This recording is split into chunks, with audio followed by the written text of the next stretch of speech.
To most of the galaxy, Earth was a brief, violent spark in the dark, a primitive world that rose too fast and fell even faster. For 200 standard years, humans danced erratically across the stars. Chaotic diplomacy, clumsy tech trades, erratic colonization patterns, and unpredictable conflicts.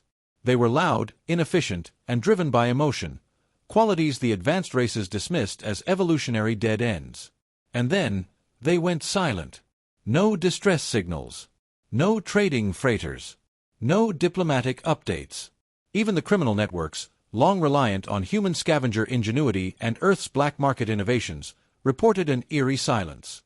Human embassies abandoned. Space stations cold and empty. It was as if the entire species had simply vanished. The Galactic Council didn't mourn. Some members even breathed relief. After all, humans had been a wild card. Too innovative to ignore, too volatile to trust. The Council's official record would state: humanity self-imploded. Internal collapse. Irretrievable. But that wasn't the truth. That was the galaxy's assumption. The truth was much colder, much more deliberate. Inside the silence. Beneath the crust of a battered Earth, miles below the surface where satellites couldn't scan, humanity prepared. The Great Collapse of 2417 had been the final lesson, one taught in nuclear detonations, AI insurrections, economic collapse, and ecological death spirals. Every major city had burned. Every government had fallen. And yet, not everyone died. The ones who remained learned. Old world enemies, nations, corporations, ideologies, had been reduced to ash. What rose from the ruins wasn't a nation or an empire. It was something new. Something forged in desperation, honed by centuries of betrayal and invasion. They called it the Vaulted Accord, a secret alliance of surviving human factions, scientists, engineers, and war veterans who had seen too much to trust the stars anymore. They didn't build skyscrapers or monuments. They built bunkers. Labs deep in fault lines. Self-contained arcologies beneath polar ice caps. Cities inside hollowed asteroids disguised as debris. And they stopped transmitting. Completely. No signals. No emissions. No presence. To the galaxy, it looked like the humans had died off. In truth, they had become ghosts. The war before the silence. Years before the disappearance, Earth had been embroiled in chaos. The last embassies closed after the Zolari incident, when a human diplomat detonated a self-contained black hole device to prevent alien subjugation of Mars. It destroyed not just the invasion force, but Mars's largest spaceport and a Council observation outpost. It was both a tragedy and a message. In the months that followed, human colonies began to vanish from public star maps. Refugee vessels went dark after launch.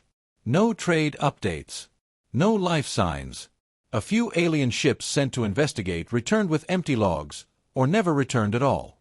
Some speculated the humans had turned to internal warfare. Others believed they fell to AI uprisings. One popular theory claimed Earth had succumbed to a planetary virus engineered by their own hubris. But no one sent armies to confirm. Why bother? Earth held little value. No rare minerals. No strategic position. Just a broken people on a broken rock. They were forgotten. Beneath the surface. Inside the Vaulted Accord's bunkers, humanity had changed. Not physically, though some had opted for gene mods and neural augmentation, but psychologically. There was no more argument about whether aliens were peaceful or hostile. The bombing of the orphanage in Nairobi by the Korak Syndicate's stray plasma strike had made that clear. Humanity understood now. They were not equal players in the galaxy. They were prey. And prey had two options: run or become a predator. Humanity chose neither. They chose to disappear. And wait. The blueprint for retaliation. The Vaulted Accord's greatest achievement wasn't a weapon. It was the fractal doctrine, a survival and strike plan so intricate, so patient, that even human history would struggle to comprehend it. It began with the culling of signals, the complete purge of all broadcasting tech. Then came the great obfuscation, deploying signal ghosts, false beacons, and synthetic human distress calls to confuse deep space monitors. Meanwhile, a generation of human children were born in underground academies. They weren't taught ideology. They were taught history, strategy, alien culture, xenobiology, systems hacking.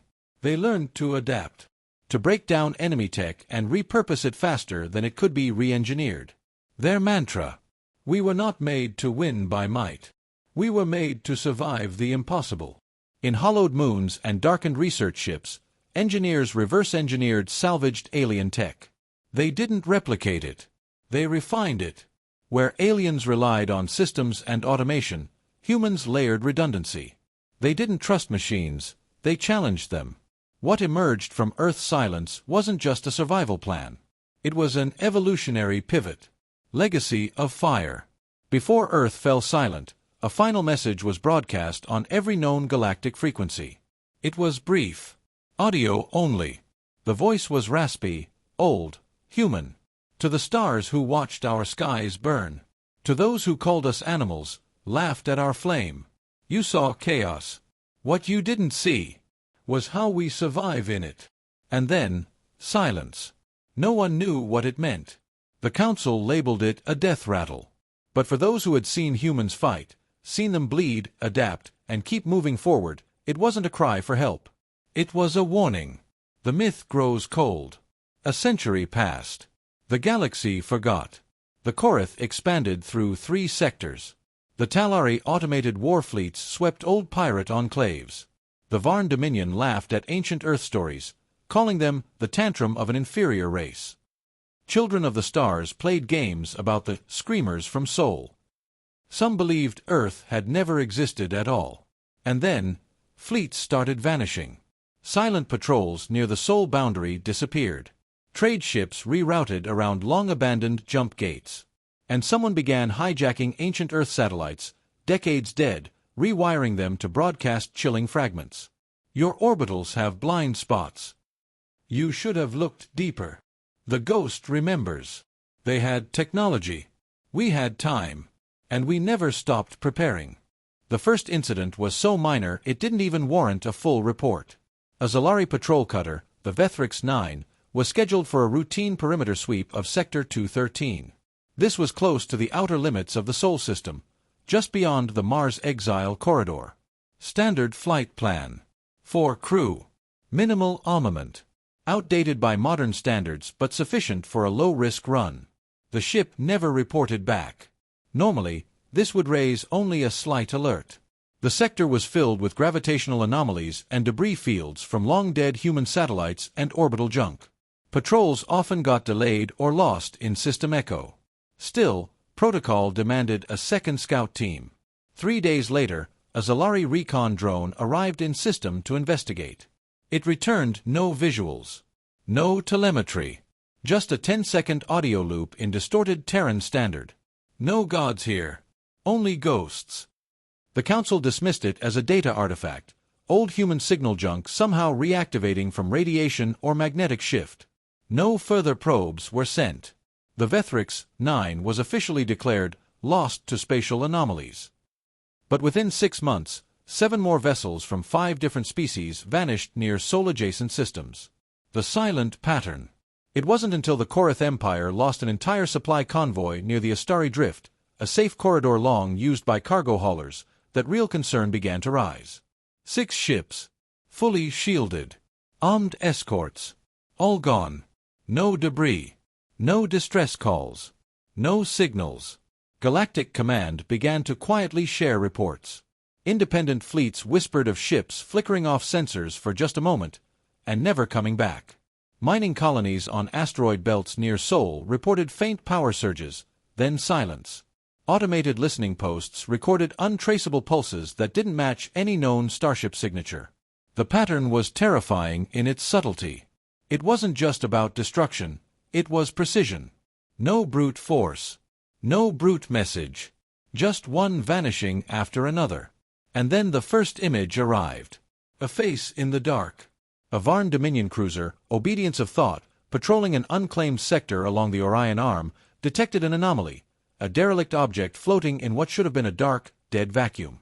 Its AI flagged the silhouette as unknown but potentially human origin. Curious, the Varn captain ordered a scan. The object was an old Earth probe, at least 300 years obsolete by galactic standards. It emitted no signals. But when the scan reached 30%, it activated. The Varn feed captured a single image before going dark. A human face. Male. Weathered. Eyes staring directly into the camera. Expression unreadable.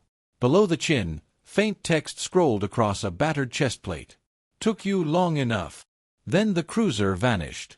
No energy signatures. No explosion. Just blank telemetry. Panic in the Council. The Galactic Council convened within a solar week of the Obedience's disappearance. For the first time in decades, representatives from the major powers sat in the same chamber with no political games, no diplomatic facades. Something was happening near Earth. Something deliberate. The Zalari ambassador, known for his sarcasm, spoke in a hushed voice. They aren't gone. They're hunting. The Varn's cold, AI-bound representative countered. Illogical. Primitive humans lack the infrastructure to carry out such precise eliminations undetected. Their technology was outdated, yes, interrupted a new voice. But their resolve wasn't. Everyone turned. The speaker was Sorellen Trya, the last alien ambassador to Earth before the silence. She had been stationed at the New Geneva embassy when the final human transmission rang out. Unlike the others, she remembered the fear in the humans' eyes, not of death, but of what came after it. They weren't building weapons like us. They were building people. Behind the curtain. What no one in the Council realized was that humanity hadn't simply reverse-engineered alien tech. They had repurposed it. Their scavenger engineers had found flaws in hyperdrive core shielding, cracks in cloaking tech, subroutines in control AIs that could be influenced with radiation pulses and gravity warping. They didn't fight by strength. They fought by breaking the rules of technological dependency. They created invisibility fields that didn't bend light but jammed alien sensors with mimicked static. Kinetic null zones that rendered faster-than-light pursuits impossible by destabilizing quantum NAV beacons. Gravhook mines that latched onto passing ships and dragged them into dead space traps. Black Echo viruses, weaponized code designed to mimic friendly transmissions before hijacking core systems. But above all, they created silence protocols, a series of engagement tactics that required no transmission, no light, no trace. Human ships moved like ghosts, cold, dark, buried in radiation fields or asteroid belts, waiting, watching, striking with surgical efficiency and vanishing before retaliation was even possible. And worst of all, they learned. Every fleet they disabled, every system they dissected, gave them more intel. They were evolving in real time. Alien arrogance. The Korath Empire, too prideful to believe the humans had returned, launched a full-scale cleansing mission. 100 ships. Dreadnoughts. Bombers. Tactical AI coordinators. Their goal, enter the Sol system and burn whatever remained of human resistance. Their mistake, assuming it was still their battlefield. Their ships entered the Kuiper expanse with military formation and advanced cloaking. Before reaching Neptune, half their fleet's AI guides failed. Gravity anomalies misaligned their trajectories. Systems locked. Internal comms jammed. One battleship attempted to send a distress beacon. It broadcast a single frame. A human warship, if it could still be called that. Angular, asymmetrical, built from parts of alien designs, some of which had never been seen before. It hovered silently, almost reverently, as if it had been waiting for this exact moment. Then the screen cut to black. The Korath never reached Earth. None of their ships did. Human strike logs, declassified. Vaulted Accord log. Operation Scytheflower. Status: successful. Enemy: Korath Empire Task Force 717. Duration: 3.7 hours. Casualties: 0. Recovered tech: 47% intact. Notable quotes: They brought dreadnoughts to a knife fight. Their formation broke faster than our old alliances. Tactical debriefing summary: Targets neutralized using gravitational field reversals and hijacked comchatter emulation. Implanted paranoia, disoriented response patterns. Final boarding parties reported enemy crews found dead at stations. suffocated after oxygen redistribution subroutines were hacked. No shots fired. Message in the silence. Following the failed Korath assault, humanity sent one final signal. Encrypted in 17 layers of dead languages and only broadcast once on a relic frequency known only to former ambassadors, it contained a short video. A city skyline, once known as Shanghai, burned in the background. A child stood in the foreground wearing a cracked helmet, holding a makeshift plasma rifle made from 6 different alien tech sources. She looked directly at the camera. She spoke one sentence. "We remember Nairobi." Then static. No one in the council admitted to understanding it. But they all knew what it meant. The transmission of the child in the helmet, those 5 words, "We remember Nairobi," spread across the Galactic Council like a plague of ghosts. Within hours, private transmissions lit up between the galactic powers. The phrase wasn't cryptic, it was historic.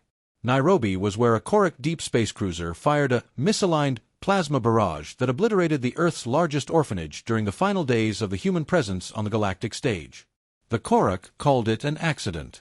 The Council called it unfortunate. Humanity called it the moment they stopped trusting anyone but themselves. Now, decades later, a human child, born from a generation raised underground, hidden from the stars, spoke that word with purpose. The galaxy realized something it should have known all along: humans never forget. And they had been preparing. The Council fractures. Inside the luminous chamber of the Grand Conclave on Orion's prime ring, the highest-ranking officials of 27 member civilizations gathered in secret. No press. No public announcement. What had been a symbol of unity now buzzed with quiet dread. The Talari Mind Knot, a telepathic gestalt of 7 individuals, trembled as they spoke. Their silence is their weapon. Every step we took to forget them, they recorded, remembered, weaponized. The Korath Emperor, brimming with anger and shame from the recent fleet loss, slammed his clawed gauntlet on the polished obsidian table. They are insects. They cannot stand against our technology. We simply underestimated the rats in the wall.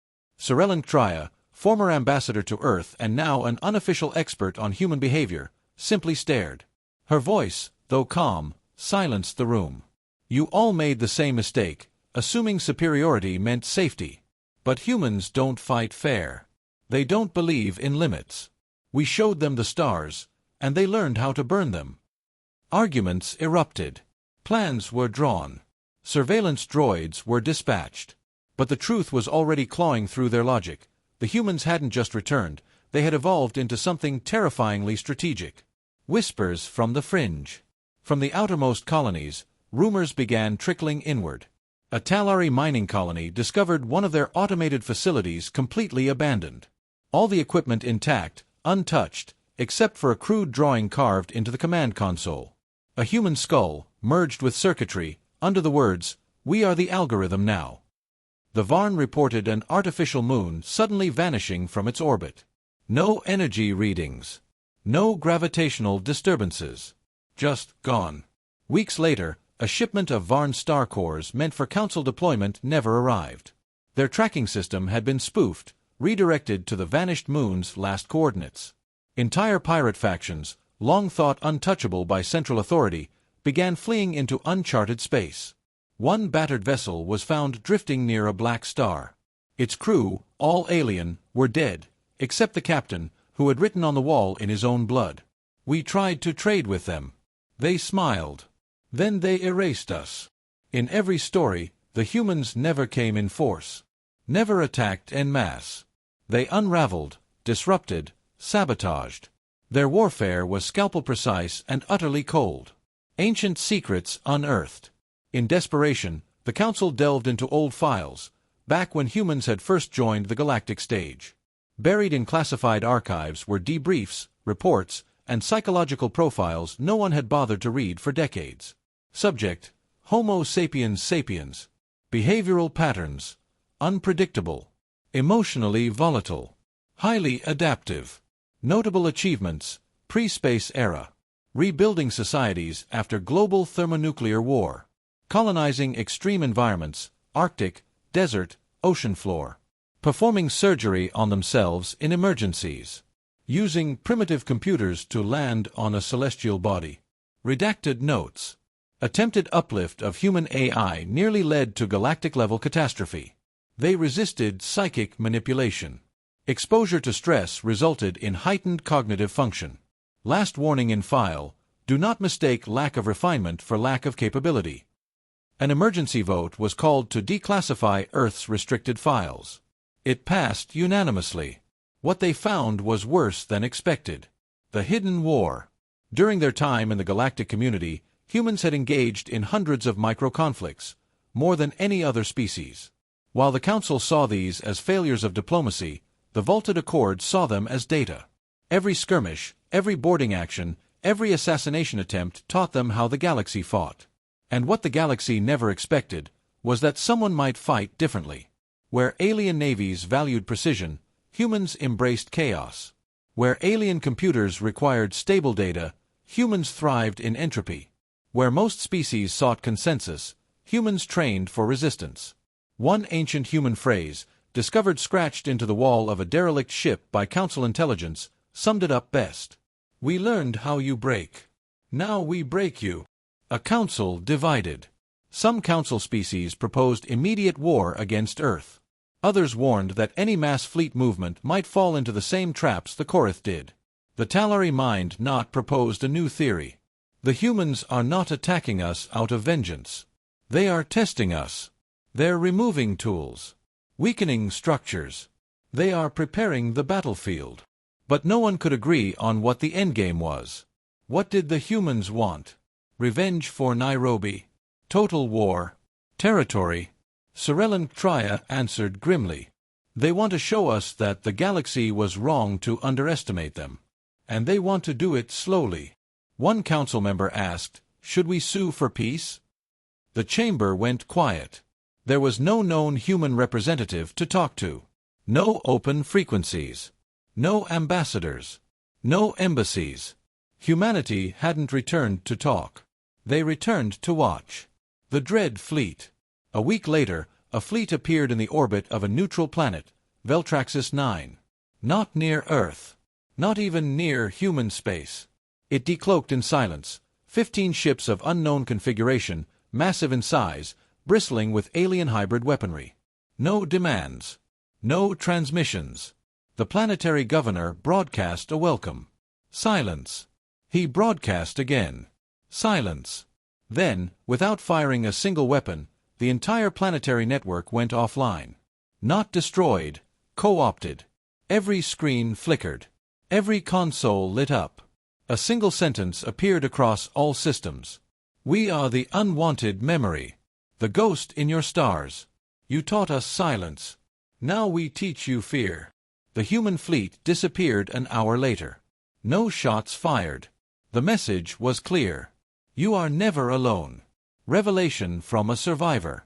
A Korath commander, one of the few to escape the failed Earth campaign, appeared before the council. His armor was cracked. His breathing labored. He carried a data chip in his hand. I saw their eyes. Behind the masks. Behind the armor made from our tech and debris. They weren't human anymore. Not the way we knew them. He placed the chip on the council table. They don't want peace. They don't want conquest. They want us to remember. To feel what they felt. They are what happens when survival becomes religion. He looked around the chamber. And God's help us, they're winning. He didn't begin with a declaration. There were no ultimatums, no threats, no ceremonial calls to arms. Humanity didn't announce its return, it simply acted. Precise. Unforgiving. Silent. The Galactic Council, once a monument to unity and progress, now stood fractured by fear. Protocols crumbled under the weight of uncertainty. Armies were mobilized, sectors fortified, and thousands of resources diverted to tracking the movements of an enemy who refused to show themselves, until they wanted to be seen. And then, one by one, they appeared, not as swarms, but as precision strikes. Small fleets. Surgical deployments. Human warships that looked more like beasts of myth than machines. Jagged, asymmetric hulls scavenged and reshaped from the wreckage of fallen empires. Powered by re-engineered alien cores and cloaked in quantum-disruptive armor, They moved between systems undetected until it was too late. Their approach wasn't conquest, it was disassembly. The galaxy had underestimated the humans because they had measured them by size, not by will. They had technology, but humanity had tenacity. And that, it turned out, was the ultimate weapon. A new breed of soldier. Inside the vaulted Accords bunkers, long buried beneath the earth and across scattered hidden colonies, humanity had raised a new generation. These weren't the soldiers of old Earth. They weren't bound by borders or creeds or fractured politics. They were born in silence, trained in simulation pods that emulated every known alien battlefield. They memorized the vulnerabilities of every major galactic species. They could recite from memory the heat sink tolerances of a Varn dreadnought or the shield modulation patterns of a Zalari frigate. They had no medals, no fanfare, no identity outside of the mission. They were bred for one thing, to ensure humanity would never be cornered again. When they deployed, they did so without command ships. No admiral gave them orders.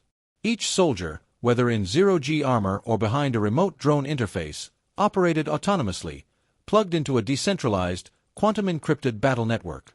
Each human warrior was a node in an adaptable hive of resistance. Each ship was its own fleet. Each battle was a calculated message. The fall of Ark's Talon. The first true retaliation came at Ark's Talon, a fortified industrial world known for producing 20% of the Talari Combine's antimatter drives. Heavily shielded, defended by orbital stations and reinforced planetary guns. It fell in under 8 hours. No planetary bombardment. No mass invasion. Instead, the orbital stations lost sync. The planetary power grid fluctuated. Then, every system shut off simultaneously. A blackout. When the lights came back on, the word Tenacity was carved into the side of the command citadel, plasma-welded in perfect Terran script. No deaths. No shots. Just total systemic collapse. The Talari tried to retaliate. They traced the signal spike back to a nearby debris field and sent a full fleet to investigate. They found nothing. Except a single probe, playing an old Earth song on repeat, Beethoven's Ode to Joy, over a looped image of the Milky Way galaxy. The music stopped. The probe exploded. Tactics of the relentless. The beauty of humanity's strategy was its patience. It wasn't about speed, it was about certainty. While the galactic powers tried to build bigger ships and faster drives, humanity focused on infiltration, destabilization, and attrition. They had studied every empire's bureaucracy and exploited it. They slipped viruses into Council-supply drones, reprogrammed replicator units to self-destruct on subtle triggers, released nanite swarms that latched onto ship hulls and rewrote their IFF signatures, causing friendly fire before anyone knew what happened. Even the most advanced AI fleets were vulnerable to humanity's unique blend of unpredictability and logic corruption. Where alien systems required perfection, humans built in room for chaos, and turned that chaos into an advantage. Some of the most feared human weapons were glass wolves, cloaked infiltration drones that mirrored their surroundings and whispered disinformation directly into enemy comms. Rustbirth spores, fungal-based nanomachines that infected atmospheric processors, degrading technology at the molecular level. Skyfall triggers, gravitational mines hidden in low orbit, activated only when precise mass patterns indicated incoming capital ships. Humanity didn't match firepower. They made firepower irrelevant. The final push. Eventually, the Council, desperate and broken, decided on one last gambit, a united strike against Earth itself. A fleet of nearly 300 ships, pulled from 10 civilizations, armed with their most advanced weapons. They came with fire. Humanity answered with the void. As they neared Earth's solar system, their navigational systems began to drift. Distances warped. Readings skewed. Ships separated. Then came the static. Not blaring, soft. A whisper, bleeding into all frequencies. You made the stars a battlefield. You made orphans of our children. Now you stand in our sky, and ask why we do not kneel. One by one, the fleet's ships were cut off. Some were redirected into asteroid fields. Others collided mid-jump as coordinates scrambled themselves. AI cores turned on their crews. Engines failed without explanation. By the time they reached Mars, only 40 ships remained. And then humanity spoke again, this time with their weapons. The surface of Mars cracked open like an egg. A hidden installation, miles wide, unfolded from the crust, a station fused from ancient Martian stone and re-engineered alien alloys. It emitted no power signature, no heat. But from within, hundreds of drone ships launched like hornets. No human was on board. No warning. Just relentless efficiency. Of the remaining 40 ships, only one escaped. The log of the last commander. That ship belonged to Commander Zethan Vel of the Dominion of Varn. His final log, intercepted by a scavenger and leaked to the galactic net, became the most viewed broadcast in recorded history. They never wanted our respect. They didn't care for our hierarchy. They do not build like we build. They do not speak like we speak. But they understand fear, and they understand loss. We gave them both. We called them animals. We mocked their weakness. We destroyed their homes, their families, their planet. We thought they would die in the rubble. Instead, they rebuilt themselves into retribution. Do not seek Earth. Do not chase ghosts. They do not dwell in the light anymore. They live in the places we forgot to look. In the cracks of our arrogance. In the blind spots of our pride. He ended with a single line. They had nothing left but each other. And that was enough. Epilogue. The stars remember. Humanity never claimed territory. They didn't need to. Their message had been made clear across every system, every empire. We will not be forgotten. We will not be underestimated again. The galaxy began to change. The Korath demilitarized 2 sectors to avoid further provocation. The Talari established diplomatic networks they once scoffed at. Minor species began adopting human-like resistance training, fearing similar retribution. And Earth. Earth remained quiet. Still silent. Still shrouded. But now, no one dared approach it. It became a myth. A warning. Children whispered stories of the tenacious ones. Of warriors born from ash. Of soldiers who bled steel and memory. Of ghosts who learned the language of stars just to speak in thunder.